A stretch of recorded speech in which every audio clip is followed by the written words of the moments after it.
welcome to another Boulevard Paper Fight deck analysis. So I managed to get my hands on some Worlds Collide, as most people did, but as I'm in Canada, that was not a common thing.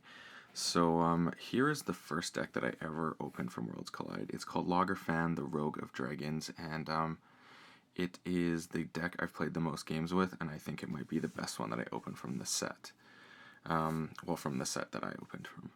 And I gotta say that I find it a lot of fun. I manage out of the decks I open to get LOGOS in every one, and I'm just kind of gonna go through this deck and identify some of the things I found with it, some combos, some cool things that exist, and just kind of break it down for everyone.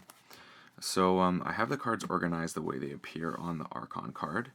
So yeah, let's just go through it. So first off, let's count the creatures and Ember Pips, as I would do in any sealed sort of thing. So we got 1,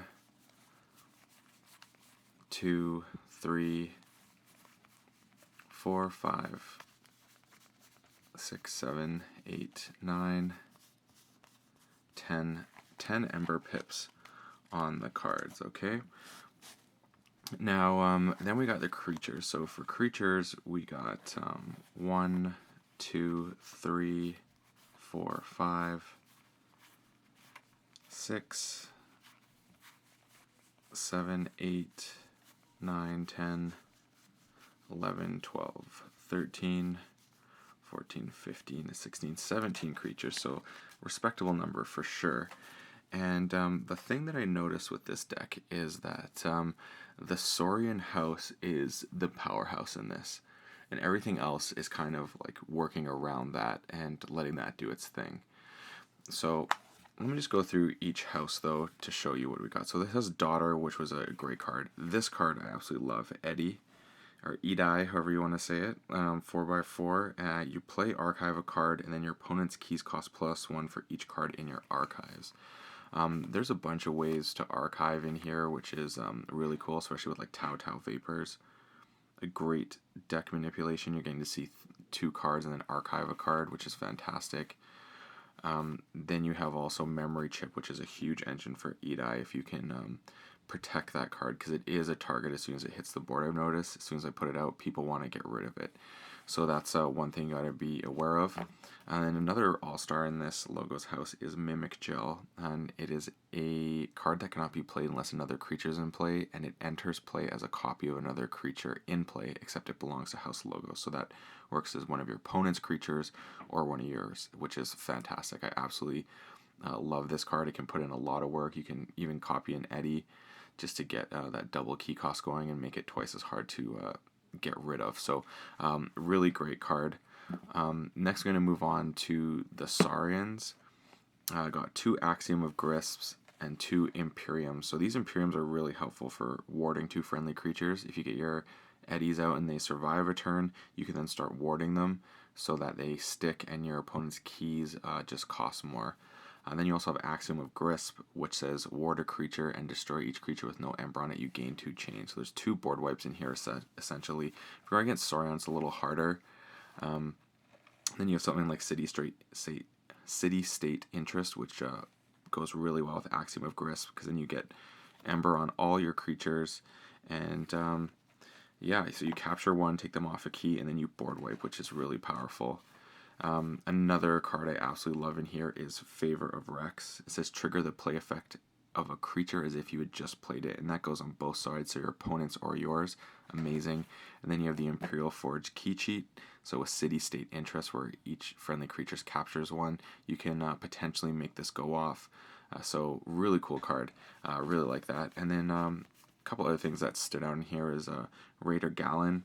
A really cool card, has a playability. Your opponent's keys cost +3 during their next turn, and with a reap ability that does the same thing. So having things like Favor of Rex if you need to trigger that again, or you could even use your Mimic Gel to copy this. You're just creating ways that you can put your opponent off a turn, or if they really bursted up and you want them to not have that advantage, you can use this to take that away. So I really like Raider Galen. And then we have Golden Spiral, which says exalt a friendly creature, ready and use that creature. So again, targets like Raider Galleon you can use. And there's some other creatures in here that are really fantastic for that as well.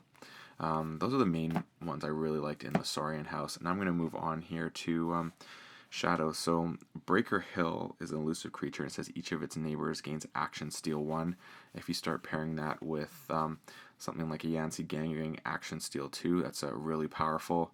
Of course, this has Hawk artifact control, which is really important, I think, in this set. There's a lot of really powerful artifact effects that exist, and there seem to be quite a few artifacts in some decks, so that can be a really powerful way to take care of some of those threats. Then you have Jay Vinda, which is just a fun creature, which basically, if you have some bad pennies in your deck, this can do a lot of work, because it's Reap, deal 1 to a creature, and if this damage destroys that creature, you steal 1, so you can just basically cycle your bad pennies in a good way. Good old Ronnie's in here, and Trust No One, which there's 2 of in here, which I really like. It's an action that steals 1, and it says if there are no friendly creatures in play, instead steal 1 for each house represented among enemy creatures to a maximum of 3. So fantastic steal card, especially if you got nothing on the board.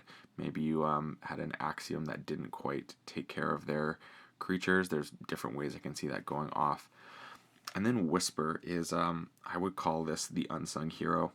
So it says action, lose 1, and if you do, destroy a creature. I think this card is really important. There is a lot of creatures in this game, especially in Saurian House, that are really big, and fighting into them is not really an option. So just being able to destroy it by losing an Ember seems like a really fair trade if it's got an effect that is really powerful. So really like that. Now here's a card that I found really interesting. Manchego. So it says play, if you have 5 or fewer cards in your deck, steal 2, and it's got a Fight Reap, you may shuffle it into your deck. So being able to archive this card is fantastic, and just wait till you get down and then steal 2. I've found that it actually is not as hard to pull off as you would think, and it can be very powerful. So I really like this card. It is a rare, so you won't see a lot of them. And yeah, I do think this one can put in work in the right circumstances, though, but you will need some archiving to really make it have full effect. And then lastly, there's a Saurian Plant, one of the chase cards in the set. If you have Saurian in your deck, you can get one of these. Or if you have basically a plant something, or something plant, basically, you will have the house that it states as its plant.